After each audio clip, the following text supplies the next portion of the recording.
Greetings, what about you? You're all very welcome on this Sunday, the 12th of April, 2026. You're all very welcome along now. I know. Yeah, I want to do something different this week, right? I want to begin with a wee competition. Let's have a wee game. Let's play a wee game, right? Now, let's call it the can you name the politician, it's presidents, US presidents, can you name the US president just from a portion of a speech they made? So what's going to happen is I'm going to read portions of these speeches made by 3 different American presidents, and I want to see if you can identify who they are. So here we go. Here's our first example. Here we go. I love this one, by the way. Love this one. Anyway, here we go. 77 years ago, our fathers brought forth on this continent a new nation, conceived in liberty and dedicated to the proposition that all men are created equal.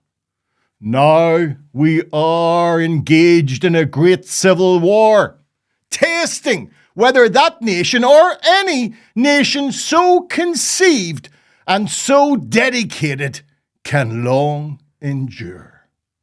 Well, anybody? Well, as I say, I know it off by heart, by the way. I know it off by heart. So that, in my view, is probably the greatest speech ever given by a politician, past, present, or I suspect in the future. Of course, it was the start of Abraham Lincoln's Gettysburg Address, which he delivered on the afternoon of November the 19th, 1863, during a formal dedication of a soldier's national cemetery in the middle of the American Civil War. Now, amazingly, we even have a picture of that event, with a great man standing in the center of a crowd of military officers, soldiers, and civilians. This is a second picture with the president actually circled. Imagine that, 1863. The greatest speech ever made. Okay, now here's the second one. I think most of you will get this one. You'll get this one, right? Let's see if you can identify the president who said these words. Here we go. I do not believe that any of us would exchange places with any other people or any other generation. The energy, the faith, the devotion which we bring to this endeavor will light our country and all who serve it. And the glow from that fire can truly light the world. So here's your second presidential speech. I think it'll be most of you will get this anyway. Let's see. Can you identify the president? Only from his words. Here we go. I do not believe that any of us would exchange places with any other people or any other generation. The energy, the faith, the devotion which we bring to this endeavor will light our country and all who serve it, and the glow from that fire can truly light the world. And so, my fellow Americans, ask not what your country can do for you. Ask what you can do for your country. You got that. You must have got that. That was from the JFK, big JFK, who gave that inaugural speech on the 20th of January, 1961, 2 months before I was born. That was when he became the 35th president of the United States. Great wee orator, that man. A great wee speech maker. Now for our final example of presidential pronouncements. Let's see if you can guess which president said this. You ready? Brace yourselves. A whole civilization will die tonight, never to be brought back again. I don't want that to happen, but it probably will. However, now that we have complete and total regime change, where different, smarter and less radicalized minds prevail, maybe something revolutionary, wonderful can happen. Who knows? We will find out tonight, one of the most important moments in the long and complex history of the world. 47 years of extortion, corruption, and death will finally end. God bless the great people of Iran. Nobody? Not sure? Okay, look, here's another taste of this man's linguistic skills, right? Tuesday will be Power Plant Day and Bridge Day, all wrapped up in one in Iran. There will be nothing like it. Open the fucking strait, you crazy bastards, or you'll be living in hell. Just watch. Praise be to Allah.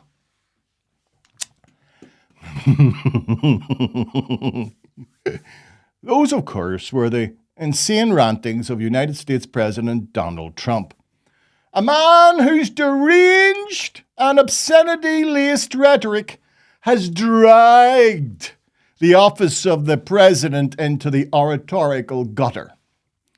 While the words of Lincoln and Kennedy encouraged and inspired, Trump's infantile utterances do the opposite. These are the threats of a schoolyard bully. The damage he is doing not only to America's standing in the world, but to the office of the president now appears irreparable. And while the speeches of both Lincoln and Kennedy will forever remain high watermarks in political oration, Trump's obscene babblings will be seen as a low watermark. So low that it will hopefully disappear into the mud of history. I'm going to start a new wee thing. I'm going to send a message from Ireland to America. Probably there's more of us, Irish Americans than there are Irish. There's 5, 6, 7, 8, 9, 10 generations of the Irish over there who can link themselves right back to here. So us from home reach out to you. And I'll try to send you a wee message now and again. And the message this week is, thank God Trump was finally forced into realizing that all his threats and bluster held no sway in Iran. With the Straits of Hormuz still firmly closed, Donald wimped out of a matter of minutes before his supposed civilization-destroying attack on that nation. Yet, even though humiliated, his defense secretary Hegseth attempted to reframe that reality as a supposed act of mercy from Trump. President Trump forged this moment. Iran begged for this ceasefire, and we all know it. As the President truth this morning, a big day for world peace. Iran wants it to happen. They've had enough. His speech began with an admission that their aim had been to target civilian infrastructure, which just happens to be classed by the international community as a war crime.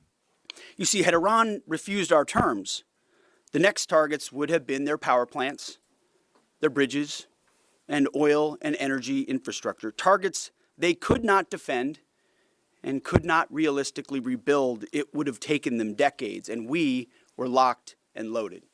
It appears then that when you lie down with dogs, as the US is laying down with Israel, you come up behaving like the dog whose bed you now share, as war crimes appear no longer to be viewed as war crimes in the USA. Indeed, in true Trumpian style, Hegseth went on to explain that the US campaign in Iran called Epic Fury, that hadn't been a dismal, pathetic and humiliating defeat, as the rest of us see it, but it had been a victory. Not just a victory with a capital V. Operation Epic Fury was a historic and overwhelming victory on the battlefield. A capital V military victory. See, this attempt to sell such a lie, that's been a constant from the start of Trump's tenure in office. Trump's greatest victory is to stretch reality into any shape he chooses through blatant lies and deceit. His is the world of alternative facts. There are no alternative facts. There are simply facts and falsehoods. Full stop. For example, Trump is a liar. Fact. He is the bitch of Netanyahu. Fact. His war in Iran was to make Israel, not America, great again. Fact. He's terrified to release the full Epstein files because he knows he's in them. Fact.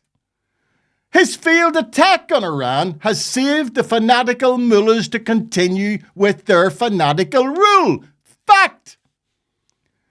his peace talks with Iran will fail because Israel will scupper them. Fact. And while the rest of the world is impoverished by Trump's wars, Trump, his family and friends are all enriched by them. Fact. All these are facts which the dumbest can comprehend, but which become incomprehensible for anyone choosing to wear one of these ridiculous hats. Let me get out of there. Come here, Donald. Give me your hat for a second. Donald, give me your hat. I know you want this. Give me your hat. Give me your hat, Donald. There we go. Let me explain. Rational, intelligent, sensitive, caring, humane. I don't give a shit about anybody. I say God bless America. We're the greatest country in the goddamn world. I can't feed my kids. I can't get Medicaid. I can't go anywhere. I got no work. I ain't got no future. I ain't got no hope. But God bless America. Let's bomb somebody, goddammit. Let's go bomb somebody. Can't wear that hat too long. It gets to ye. Gets to ye. Does get to ye. No. Let's be honest. Let's try to be honest. Just for once. Let's be as honest as Trumpian Trump would be.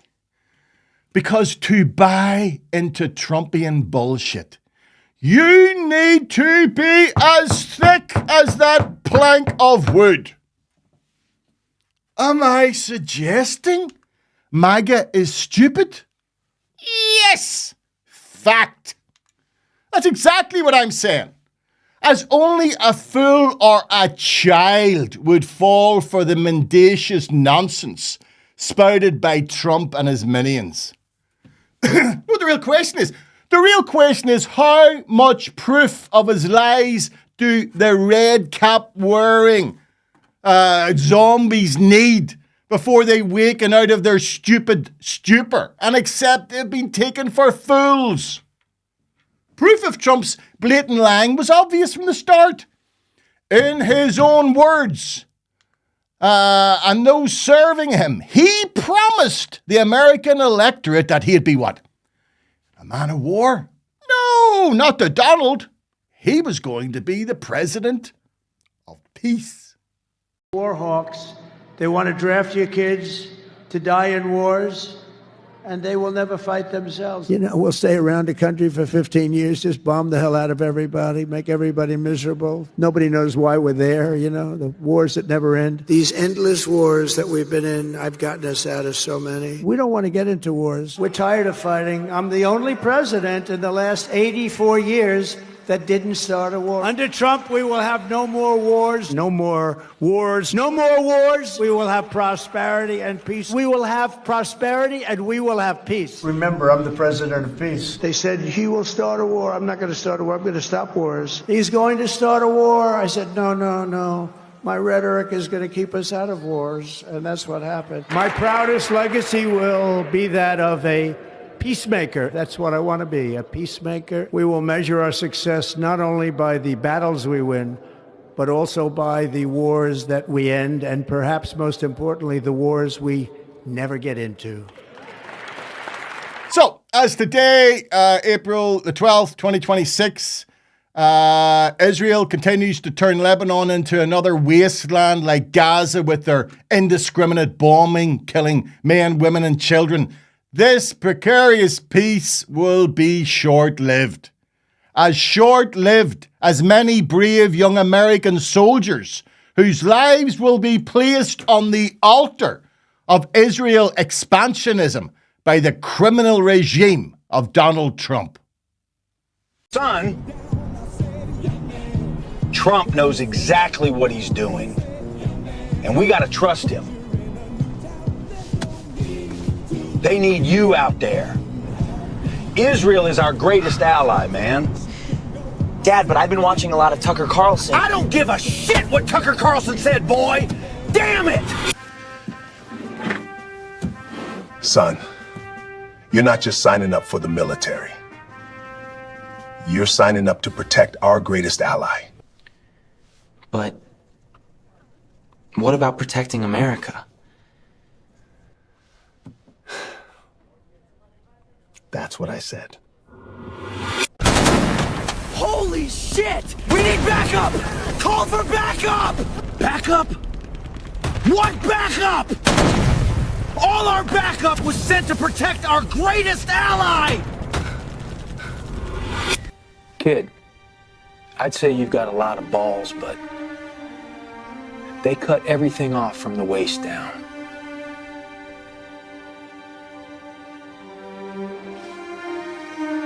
Are you proud of me?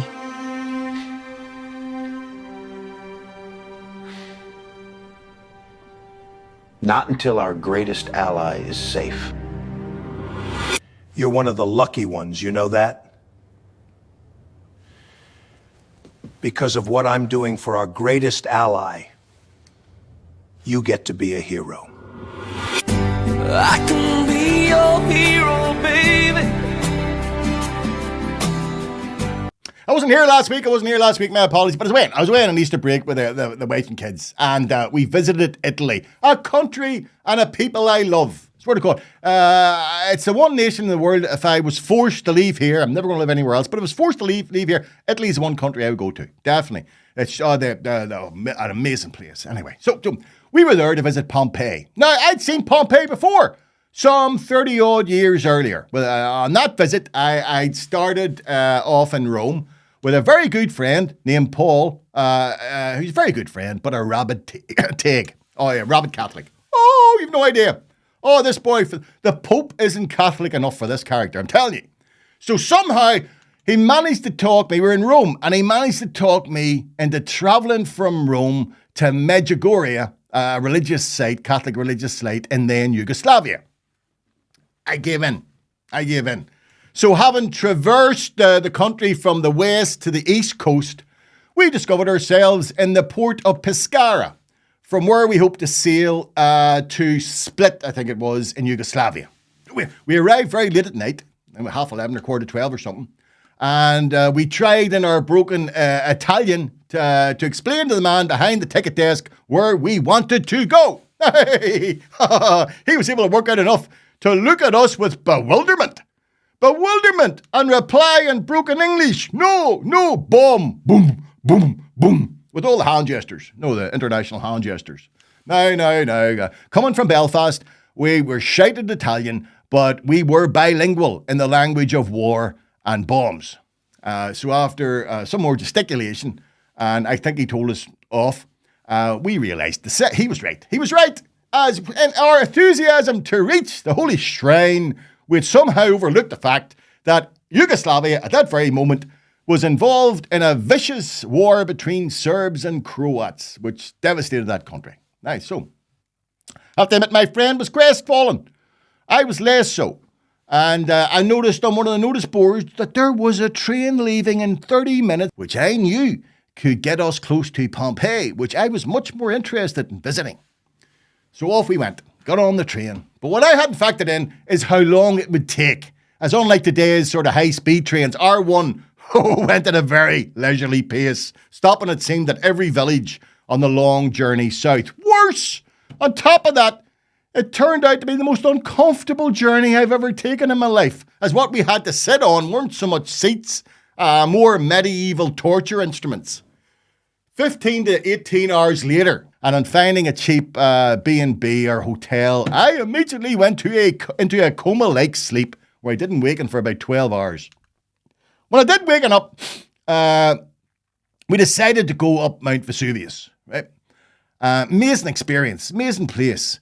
We got to the top and you can actually smell the sulfur. It was like hell. You can smell the sulfur. It impregnated your clothes for days. So after going round the top of it and seeing all the radio, there was a bus to take us down, but we decided to walk. And for some reason, my friend, being rather athletic, he decided he was going to jog.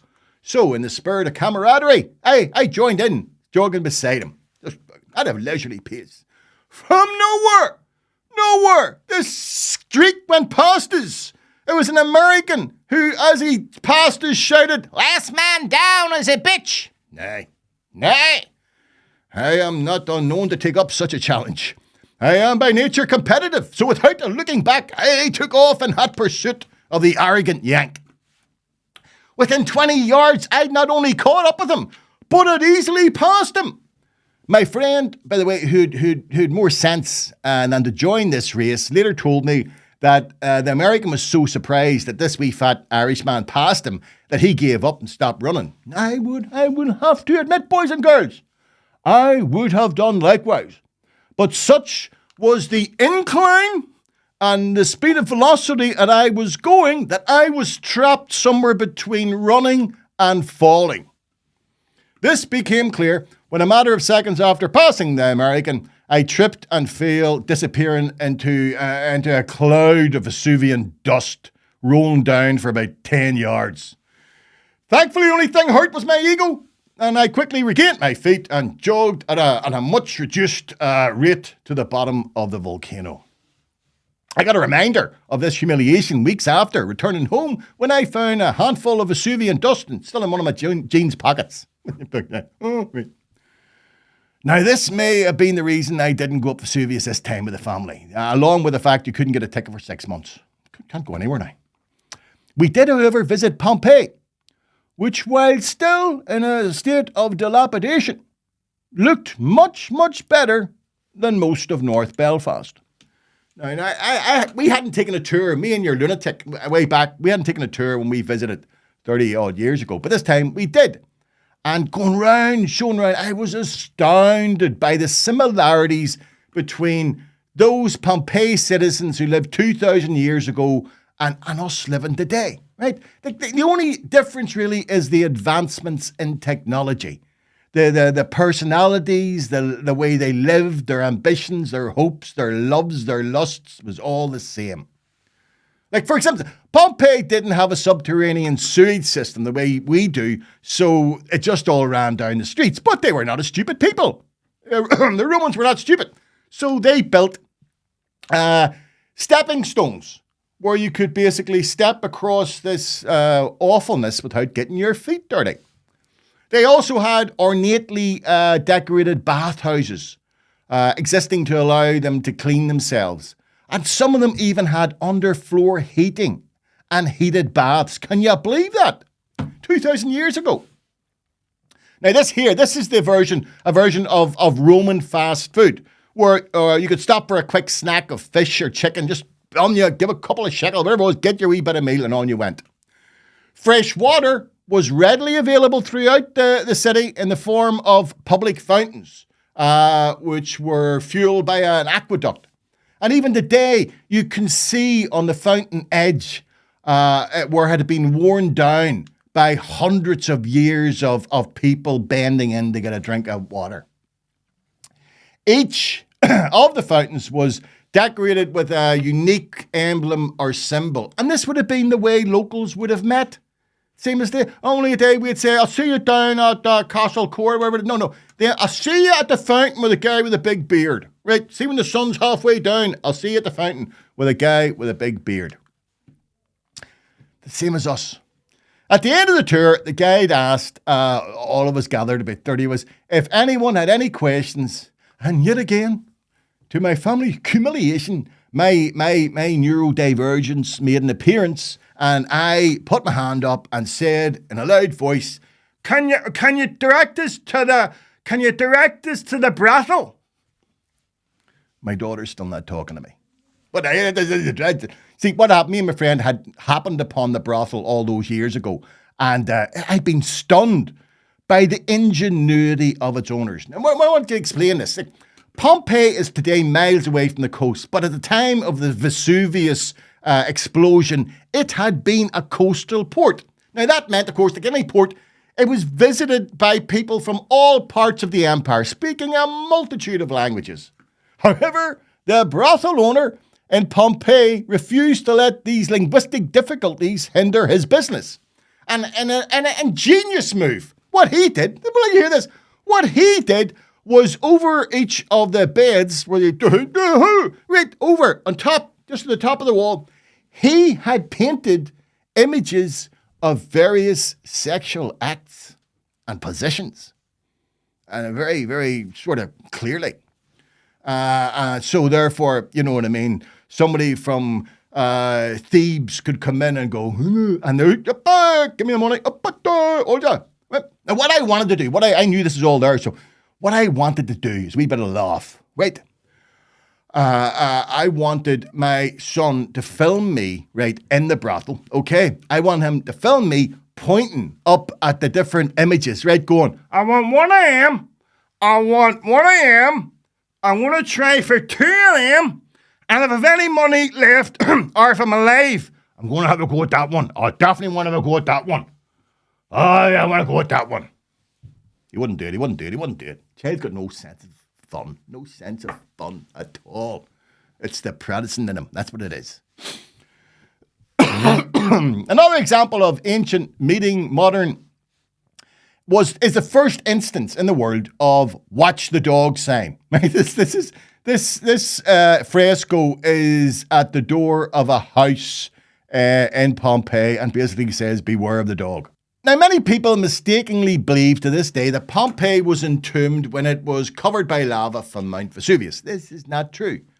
If the danger had only been the lava, it moved so slow, nobody would have died. Okay. In reality, what killed the people of Pompeii within a matter of minutes wasn't lava, but what is called a pyroclastic flow. This is a mixture of superheated gas, ash, and rocks. And this fast-moving, ground-hugging flow would have reached speeds of up to 435 miles an hour, leaving no chance of escape and covering and killing everything in its path. Here's a modern example of such a flow, which occurred in 2023 when the Mount Merapi volcano erupted.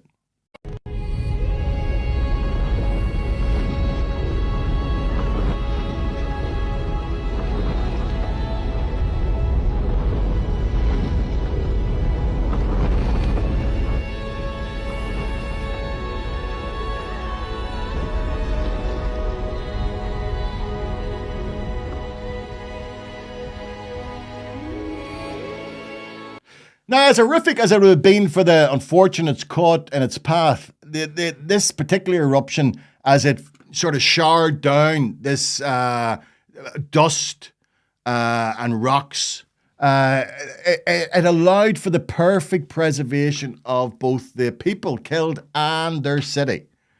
And because it was made of dust and rocks, it remained unstable, so people couldn't build anything on it.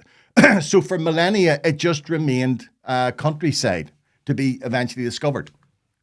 An interesting detail, by the way, is that most of the people who died that day were either slaves or poor people, as all the rich had left Pompeii to go to their villas on the coast. Early excavations of the site revealed bones and bit of clothing. But it wasn't until an archaeologist, having noticed that there were many voids in the earth, he decided, an absolute genius move, he decided to pour plaster of Paris into these voids, revealing that they were, in fact, spaces left by the bodies of those the eruption had killed. And around the archaeological site, it's very sad, but you come across rooms full of these bodies who have been captured in the tortured positions in which they died. What's really poignant is there's some of them still holding their life's valuable possessions, such as small bags of coins or keys to buildings they thought they'd be returning to, but never would. Funny enough, I had a sobering thought, leaving that site, that if our world was ever to be caught in a nuclear conflict, then, unlike Pompeii, nothing of who we were or what we achieved would remain. The final insane act of humanity would be not only to end our species, but to completely eradicate any sign that we'd ever existed. After all his bombastic bluster, Trump was forced into a humiliating climb down a matter of minutes before his supposed cataclysmic attack on Iran. In response to this, I posted online a comment about that Trump was really a cowardly schoolboy, schoolyard bully. He runs away when face down, and that I'd no doubt war criminal Netanyahu's genocidal ambition for Iran lay in ruins. That's now proven not to be the case because he's continued to bomb Lebanon, which will undermine the peace, which will start the war again. Anyway, leave that aside. The responses from people here to this comment was both as predictable and as disheartening as you can imagine, as it split completely down our sectarian divide. Most nationalists supported what I said, while most loyalists and unionists didn't. Now, there were outliers in both camps, but in general, our local myopic sectarian divide is how we view the world and everything that's going on in it. Now, I don't want to use the full names of the people concerned, as I don't want to embarrass them publicly any more than they've embarrassed themselves. But the first comment came from a guy called Gareth, and this is an accusation I've had thrown at me for not weeks, months, years, but decades. And it is, Jake, just keep out of politics. You're beginning to show your true Republican colours. Thank you for that, my friend. But no, I will not stay out of politics. This one comes from Jimmy, and it's a bit more imaginative. Now, he says Jake, dressed in his teddy bear jammies, still hanging off his ma. The depth of that insight is amazing. What I particularly love is that the guy Jimmy, who wrote it, is about 5 feet tall from the images of him and looks like he still goes to bed clutching his teddy bear. The rest of the comments swung between basic sectarian abuse to declarations of lifelong support for Israel and hatred of Arabs. Let's be clear. These comments in no way are representative of loyalism or unionism. They are ever representative of the ultra-right Trump Maga support base, which means they're from people so thick they need instructions how to tie their own shoelaces. So I decided in a moment of a wishful reconciliation with those I have such annoyed that I would reach out to you by showing you a clip which will hopefully bring you back into my bosom. It is, of course, what the Pope had to say about Trump's war. In English, I would simply say, once again, what I said in the Urbi et Orbi message on Sunday, asking all people of goodwill to search always for peace and not violence, to reject war, especially a war which many people have said is an unjust war, which is continuing to escalate and which is not resolving anything. In fact, we have a worldwide economic crisis, energy crisis, situation in the Middle East of great instability, which is only provoking more hatred throughout the world. No, when he messing, couldn't help that. And to get blood pressure of some Tigers Bay and Sandy Row down, after that statement, the Pentagon called in the Pope's ambassador and told him, and I quote, "America has the military power to do whatever it wants in the world, and the Catholic Church had better take its side." So there you go, boys and girls. Equilibrium has been established, with both sides now hitting me equally. Love it. Why did you do that? It's what I do. That's all, folks.